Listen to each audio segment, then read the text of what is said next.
एक बार की बात है। एक आदमी था जो अपनी फैमिली के साथ बहुत ही खुशी से रहता था। उसकी फैमिली में उसकी वाइफ और उसकी 5-6 साल की एक बेटी थी। तो उस आदमी ने अपने बेटी के बर्थडे पर अपने परिवार के लिए एक नई कार खरीदी। ये देखकर फैमिली के सारे लोग बहुत ही खुश हो गए और सबसे ज्यादा उस आदमी की बेटी ये देखकर बहुत खुश हो गई कि उसके बर्थडे पर उसके पापा ने नई कार खरीदी है। अब अगले दिन सुबह जब वो आदमी नींद से जागा तो उसने देखा कि उसकी बेटी एक नोकीले पत्थर से उस नई कार पर कुछ लिख रही थी, जिसकी वजह से उस कार पर स्क्रैचेस आ रहे थे। ये देखकर उस आदमी को बहुत गुस्सा आया और गुस्से में उसने अपनी बेटी को पीटना शुरू कर दिया।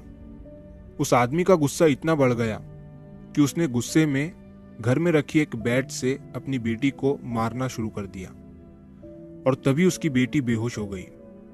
ये देखकर उस आदमी को रियलाइज हुआ और वो होश में आया। उसने अपने हाथ में की बैट को फेंका और अपनी बेटी को उसी कार में अस्पताल लेकर गया।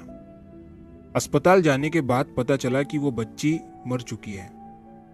ये सुनने के बाद वो आदमी अचानक सदमे में चला गया और रोते रोते जब वो उस अस्पताल के बाहर निकला तो उसकी नजर अपनी कार पर पड़ी और उसने देखा कि उसकी बेटी ने उस नोकीले पत्थर से उस कार पर लिखा था, आई लव यू पापा, यू आर माई हीरो।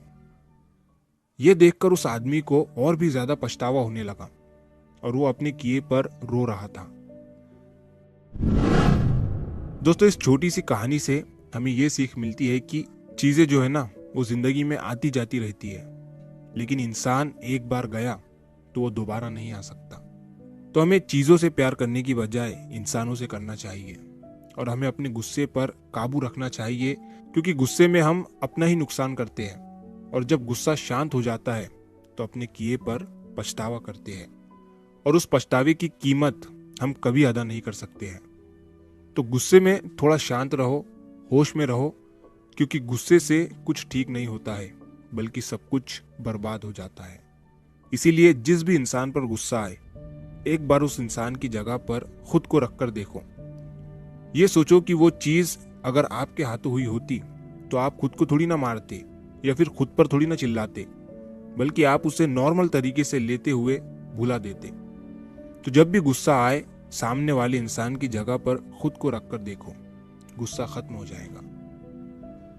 तो अगर आप इस कहानी को और भी लोगों तक पहुंचाना चाहते हो तो इस वीडियो को लाइक करिए ताकि YouTube इस वीडियो को और भी लोगों तक पहुंचाए। और अगर कहानी अच्छी लगी हो तो हमारे चैनल को सब्सक्राइब जरूर करिए। मिलता हूं मैं अगली बार इसी तरह की कहानी के साथ। तो सब्र करो, शुक्र करो और जिंदगी में आगे बढ़ो।